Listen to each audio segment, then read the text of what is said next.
У него 3 сердца, голубая кровь, 9 мозгов. И он может открыть банку с крышкой изнутри за несколько секунд. Не снаружи, а именно изнутри, после того, как его туда посадили. Это не фантастика. Это существо прямо сейчас живет на глубине нескольких метров у ближайшего морского побережья. Ученые называют осьминога наиболее вероятным претендентом на роль альтернативного разума на Земле.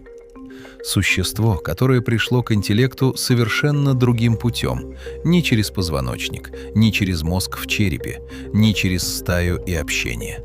Отдельно, одиноко. За 500 миллионов лет до нас. Я, честно говоря, когда начал разбираться в этой теме, не мог остановиться несколько дней. Каждый следующий факт опрокидывал предыдущее представление. Пришлось перепроверять по нескольким источникам, потому что звучало слишком невероятно. Сегодня говорим об осьминоге. Оставайтесь до конца. В середине вас ждет кое-что такое, что навсегда изменит то, как вы смотрите на это существо. Начнем с самого простого вопроса, ответ на который почти никто не знает. Кто такой осьминог на самом деле? Осьминог — это моллюск, родственник улитки, родственник устрицы.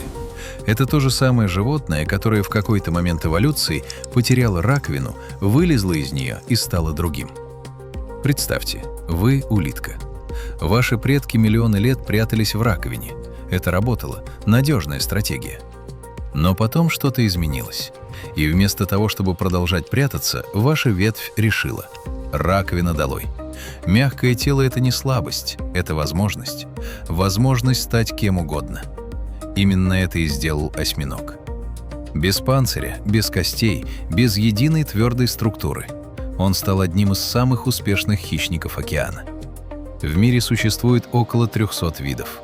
От крошечного голубокольчатого, размером с теннисный мяч, и смертельно ядовитого, до гигантского тихоокеанского, чей размах щупалец достигает 9 метров. 9. Это длина 2 взрослых жирафов, поставленных голова к голове. Они живут везде. От тропических рифов до ледяных арктических глубин. Некоторые виды ненадолго выходят на сушу. Один вид, мимический осьминог, умеет принимать форму других животных. Не просто менять цвет, буквально двигаться как камбала, как морская змея, как крылатка. Но прежде чем мы дойдем до этого, нужно разобраться с телом, потому что тело осьминога — это уже само по себе история, от которой сложно оторваться. 3 сердца. Давайте начнем с них. Одно сердце, центральное, гонит кровь по всему телу. 2 других, жаберные, качают кровь через жабры, где она насыщается кислородом. 3 отдельных насоса, 3 независимых ритма. При этом, когда осьминог плывет, центральное сердце останавливается полностью. Именно поэтому осьминоги предпочитают ползать, а не плавать. Плавание буквально их изматывает. Каждый заплыв — это как бежать с задержанным дыханием. Теперь 9 мозгов. Это требует отдельного разговора. Центральный мозг осьминога кольцом вокруг пищевода, буквально. Он ест, и еда проходит сквозь мозг. Это значит, что осьминог не может проглотить ничего слишком большого, иначе сам себе повредит мозг. Эволюция нашла изящное решение. Жесткий клюв, которым осьминог дробит добычу на мелкие куски. Но центральный мозг — это только один из 9. В каждом из 8 щупалец есть собственный нервный узел, собственный маленький мозг. На долю центрального мозга приходится лишь треть всех нейронов осьминога. Остальные 2/3 в руках. Это значит, что щупальца думают самостоятельно. Центральный мозг посылает общую команду «Достань краба». Как именно, каждое щупальце решает само. Оно ощупывает, пробует, исследует, без участия головы. Проверили это экспериментально. Отрезанное щупальце еще час продолжает реагировать на раздражители и пытается схватить пищу. Самостоятельно, без осьминога. Знаете, что это напоминает? 8 маленьких роботов, которыми управляет один командир. Только командир дает лишь цель, а роботы сами разбираются, как ее достичь. Это не единый разум, это распределенный разум. и ученые до сих пор спорят, что это означает для нашего понимания сознания вообще. На каждом щупальце от 200 до 300 присосок. Каждая присоска способна двигаться независимо. Каждая содержит хеморецепторы. Осьминог буквально пробует на вкус все, к чему прикасается. Он видит руками и чувствует вкус кожи одновременно. Это совершенно другой способ воспринимать мир. И это подводит нас к тому, что осьминог умеет делать с этим телом. Осьминог меняет цвет быстрее, чем вы успеваете моргнуть. Не за секунды, за миллисекунды. В коже осьминога находятся 3 типа специальных клеток. Хроматофоры – мешочки с пигментом, которые растягиваются и сжимаются мышцами.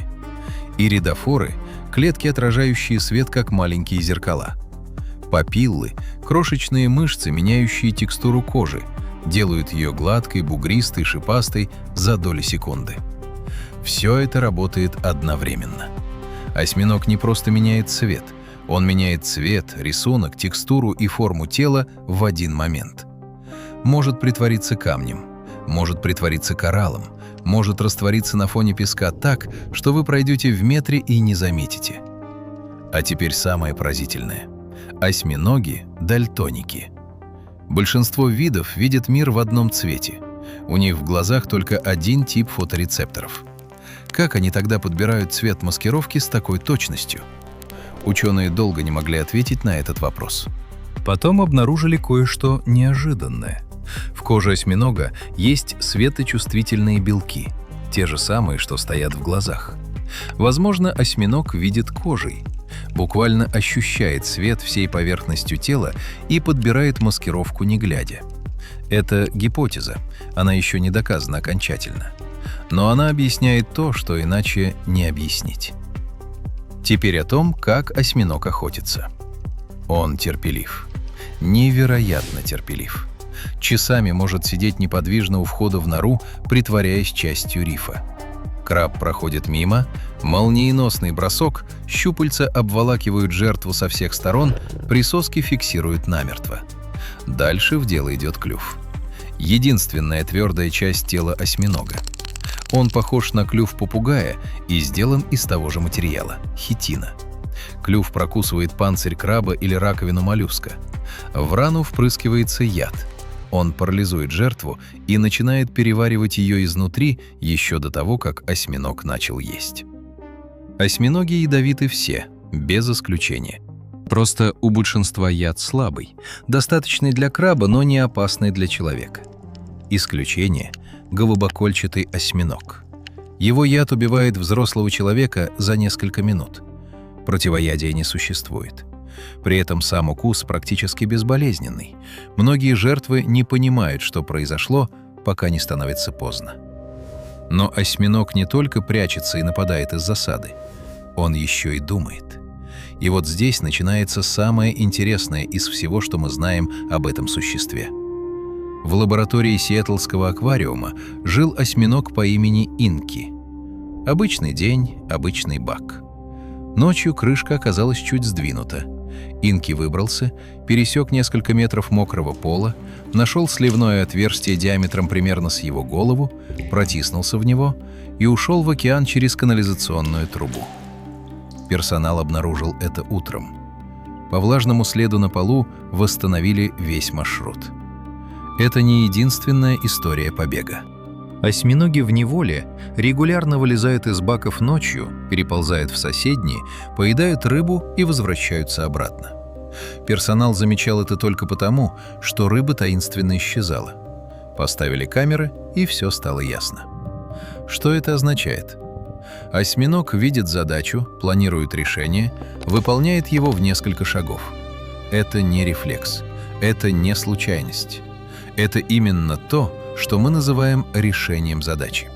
Проверяли в экспериментах. Осьминогу давали банку с завинченной крышкой, внутри краб. Большинство особей открывали банку за несколько минут с первой попытки. Никто их не учил, они разбирались сами. Потом усложняли – банка внутри банки. Осьминог открывал первую, потом вторую.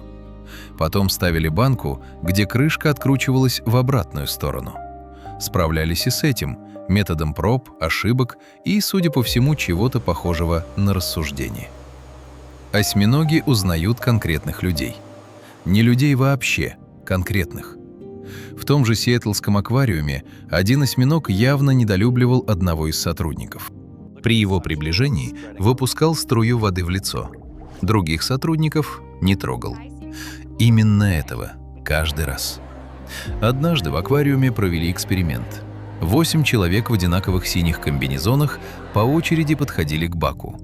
Один из них дважды в неделю слегка касался осьминога щеткой. Неприятная процедура. Осьминог безошибочно выделял именно его из 8 одинаково одетых людей и реагировал только на него – напряжением, сменой цвета, защитной позой. Он запомнил лицо. Это же открытие, которое потрясло исследователей ворон и приматов, здесь у существа без коры головного мозга, без неокортекса, вообще без мозга в том смысле, в котором мы привыкли это понимать. Осьминоги играют. Это задокументировано.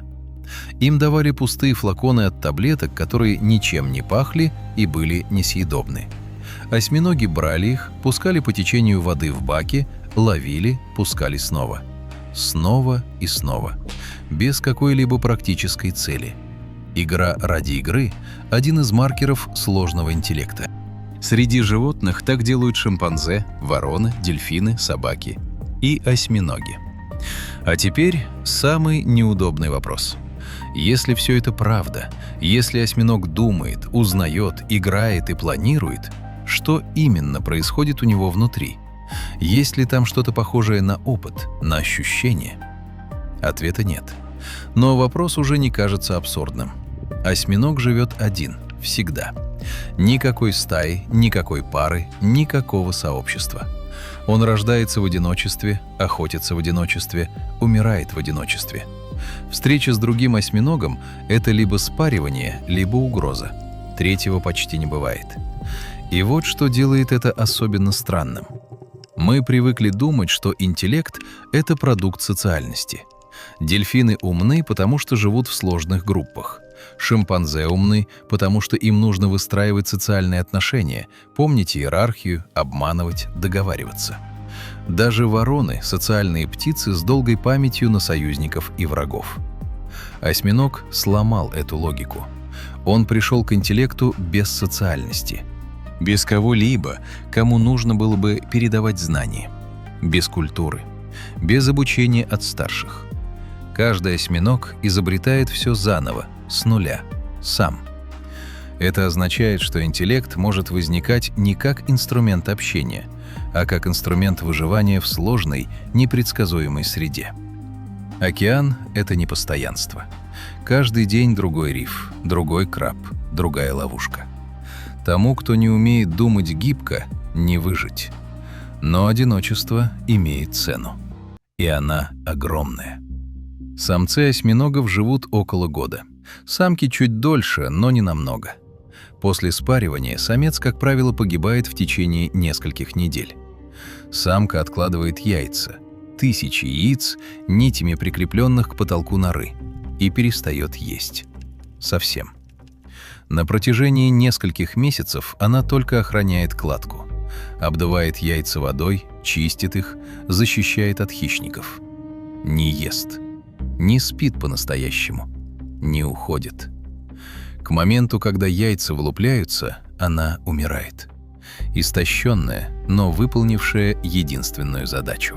Маленькие осьминоги размером с рисовое зерно уплывают в толщу воды, без матери, без наставника, одни. Большинство погибнет в первые дни. Те, кто выживет, начнут заново изобретать то, что их мать уже знала, но никогда не успела передать. Это одна из самых жестких эволюционных стратегий, которую я встречал. Каждое поколение с чистого листа. Никакой преемственности, никакой накопленной мудрости. И при этом они справляются снова и снова. Потому что мозг, пусть и живущий меньше года, успевает научиться достаточно.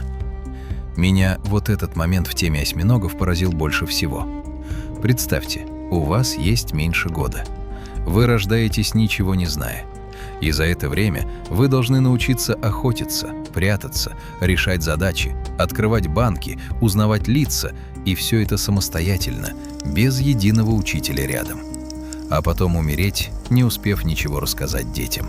Что это говорит о природе обучения, о природе памяти, о том, сколько вообще можно успеть за один короткий отрезок времени, если по-настоящему стараться? Это не просто биология, это что-то большее. Но есть еще одна сторона жизни осьминога, о которой почти не говорят. О том, как именно он воспринимает мир вокруг себя и почему это настолько не похоже на все, что мы знаем. Глаза осьминога – одна из самых удивительных случайностей эволюции. Они устроены почти так же, как человеческие. Хрусталик, сетчатка, зрачок. Сложный, точный, способный видеть детали. Но человеческий глаз и глаз осьминога появились независимо, разными путями, из разных тканей у разных предков. Эволюция дважды изобрела один и тот же инструмент, просто потому, что он работает. Ученые называют это конвергентной эволюцией. Разные существа, разные пути, одинаковый результат. Это как если бы два архитектора на разных континентах, не зная друг о друге, построили почти одинаковый мост. Но есть принципиальная разница. В человеческом глазу фоторецепторы направлены от света. Это создает слепое пятно. В глазу осьминога они направлены к свету. Слепого пятна нет. В каком-то смысле их глаз устроен более логично, чем наш. При этом дальтоники. Один тип фоторецепторов – монохромное зрение. Но форма зрачка у осьминога необычная – W-образная горизонтальная щель.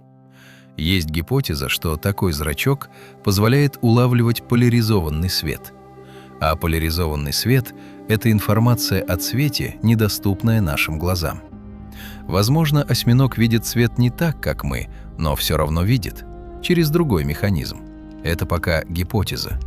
Но если она верна, осьминог воспринимает визуальную информацию способом, который мы не можем даже представить. Добавьте к этому кожу, которая, возможно, тоже воспринимает свет. Добавьте присоски, которые пробуют на вкус каждую поверхность. Добавьте способность чувствовать давление воды всем телом. Малейшее движение рядом – тончайшее изменение потока. Мир осьминога – это не то, что видишь. Это то, что чувствуешь всем телом одновременно. 8 рук, каждая из которых думает и ощущает. Кожа, которая видит, вкус, разлитый по всей поверхности тела. Это не просто другой способ воспринимать мир. Это настолько другой, что у нас даже нет слов, чтобы его описать. Философ Томас Нагель в 1974 году написал знаменитое эссе «Каково быть летучей мышью?». Главная идея – мы никогда не узнаем, каков субъективный опыт другого существа, если оно воспринимает мир принципиально иначе. Мы можем изучить эхолокацию, можем измерить ее параметры, но каково это – ориентироваться звуком изнутри – мы не представим никогда. С осьминогом этот разрыв еще глубже. Каково это – думать 8 руками одновременно, чувствовать вкус того, к чему прикасаешься, видеть кожей – мы не знаем. И, возможно, не узнаем никогда. Но вот что мы знаем точно. Осьминог – это не просто морское животное с щупальцами. Это отдельный эксперимент природы. Попытка построить разум по совершенно другим чертежам. И этот эксперимент продолжается уже 500 миллионов лет. Задолго до рыб, задолго до динозавров, задолго до нас. Напишите в комментариях, знали ли вы до этого ролика, что осьминоги узнают людей в лицо. Мне правда интересно, насколько это стало неожиданностью. А мы переходим к тому, о чем обычно не говорят. К тому, на что осьминог способен физически. Потому что его тело – это отдельная история абсурда и совершенства одновременно. Осьминог не имеет ни одной твердой части тела, кроме клюва. Ни одной. Это значит, что он может сжаться и протиснуться через любое отверстие, через которое проходит клюв. Если клюв прошел, пройдет весь осьминог. Гигантский тихоокеанский осьминог весом в 20 килограммов способен просочиться через отверстие размером с монету в 50 рублей. Видели это в экспериментах? Ставили прозрачный ящик с маленьким отверстием и крабом внутри. Осьминог снаружи несколько секунд изучал ситуацию. Потом начинал медленно, методично протискиваться. Сначала одно щупальце, потом другое, потом голова, потом все тело. Без паники, без спешки. Как будто так и надо. Его присоски создают усилие около 100 граммов каждая. Звучит немного, но их несколько сотен. Суммарно осьминог удерживает добычу с силой нескольких десятков килограммов. Краб, который попал в объятия осьминога, уже никуда не денется, сколько бы он ни бился. При этом осьминог умеет отбрасывать щупальца. Если хищник схватил его за руку, он просто оставляет ее и уплывает. Щупальце потом отрастает. Не сразу, несколько недель, но отрастает. Это называется автотомия. У ящериц так работает хвост, у осьминога – любая из 8 рук. Теперь про скорость. В спокойном состоянии осьминог медлителен, ползет, исследует, никуда не торопится. Но при угрозе включается реактивное движение. Он резко всасывает воду в мантию и с силой выбрасывает ее через сифон, трубку на боку тела. Реактивная тяга. Осьминог буквально вылетает назад со скоростью до 40 км в час. Одновременно выпускает чернила. Темное облако, которое висит в воде, в форме, напоминающей самого осьминога. Хищник атакует ложную цель, а настоящий осьминог уже исчез. Чернила – это не просто красящее вещество. В их состав входит тирозиназа – фермент, который временно нарушает обоняние хищника. Акула, попавшая в облако чернил, теряет способность чуять на несколько минут. Это не просто дымовая завеса. Это химическая атака на сенсорную систему врага. 500 миллионов лет эволюции. Каждый элемент отточен. Ничего лишнего, ничего случайного. И при всем этом продолжительность жизни от 1 до 5 лет в зависимости от вида. Все это совершенство существует в рамках одной короткой жизни. Без возможности передать опыт дальше. Без шанса увидеть, как выросли дети. Это и есть главный парадокс осьминога. Чем больше узнаешь о том, что он умеет, тем острее ощущаешь, как мало времени ему отпущено. И тем сильнее хочется понять, а что было бы, если бы осьминог жил так же долго, как человек? Ученые задавались этим вопросом всерьез. Нейробиолог Клиффорд Пикновер однажды написал: «Если бы осьминоги жили столько же, сколько слоны, и при этом сохраняли свои когнитивные способности, мы бы, возможно, не были одинокими, разумными существами на этой планете. Рядом с нами была бы цивилизация другая, построенная на совершенно других принципах». Это не фантастика. Это рассуждение на основе того, что мы уже знаем об их интеллекте. Но природа распорядилась иначе. И, возможно, именно короткая жизнь – одна из причин, почему осьминоги так и не пошли дальше. Интеллект накапливается через опыт и передачу знаний. Осьминогу не хватает ни того, ни другого. Год – это слишком мало, чтобы построить что-то большее, чем охотничьи навыки и умение открывать банки. Впрочем, есть исследователи, которые в этом не уверены. В 2019 году команда ученых из Калифорнийского университета обнаружила кое-что неожиданное. Осьминоги редактируют собственную РНК – генетический код, по которому строятся белки. Это происходит прямо в нервной системе, в режиме реального времени. Фактически, осьминог может перепрограммировать часть своих нейронов в ответ на изменение температуры воды или других условий среды. Ни одно позвоночное животное на такое не способно. У нас ДНК фиксирована. У осьминога нервная система частично настраивается под обстоятельства прямо в процессе жизни. Что это означает? Ученые еще разбираются. Но это еще один способ, которым осьминог оказывается устроен принципиально иначе, чем все, что мы привыкли считать нормой. Вот вам еще один вопрос, который стоит обдумать. Осьминог – существо с распределенным разумом, редактируемый нервной системой, телом без единой твердой части и способностью видеть кожей. Появился на Земле раньше позвоночных животных, раньше рыб, раньше всего, из чего потом получились мы. И пока позвоночные шли своим путем, через рыб, амфибий, рептилий, млекопитающих, приматов, людей, осьминог шел своим, параллельно, независимо, по совершенно другим правилам. Два пути к сложности, два разных ответа на вопрос, как можно думать. Один путь привел к нам, к языку, культуре, науке, городам, этому ролику. Другой путь привел к существу, которое живет год, думает руками, видит кожей, открывает банки и узнает лица, а потом умирает, не оставив ничего, кроме тысяч крошечных детей, которые начнут все с нуля. Знали ли вы, что осьминоги редактируют собственную ДНК в реальном времени? Напишите в комментариях. Это один из тех фактов, которые мне самому пришлось перепроверить, потому что звучит совершенно невозможно. А мы подходим к финалу. И в нем возвращение к тому, с чего начали.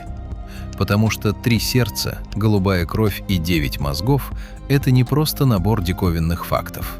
Это кое-что большее. И об этом стоит сказать напрямую. В начале этого ролика был парадокс. Существо с 3 сердцами, голубой кровью и 9 мозгами. Звучало как выдумка. Теперь вы знаете, что это не выдумка. Это просто другой способ быть живым. Осьминог не похож на нас ни в чем. Его тело мягкое, без костей, без формы. Его кровь голубая, на меди.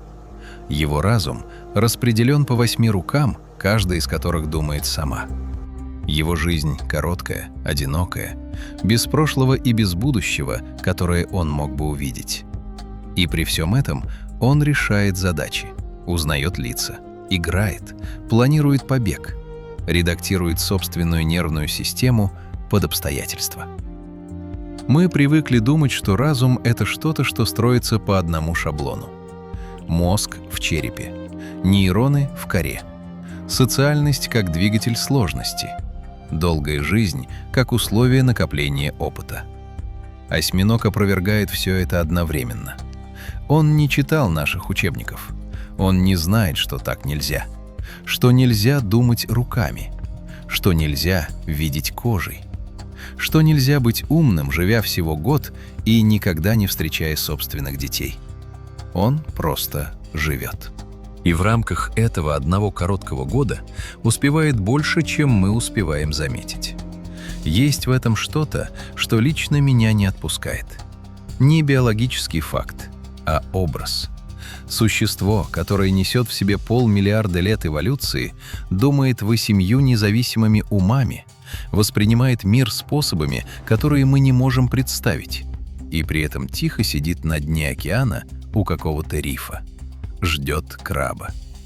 Никому ничего не доказывает, оно просто есть. Параллельно с нами, на той же планете, в том же океане, который покрывает 70% поверхности Земли. В следующий раз, когда окажетесь у моря, посмотрите на воду иначе. Там, под поверхностью, прямо сейчас живет существо с 3 сердцами и 9 мозгами. Оно, возможно, смотрит на вас кожей и думает о вас всеми 8 руками сразу.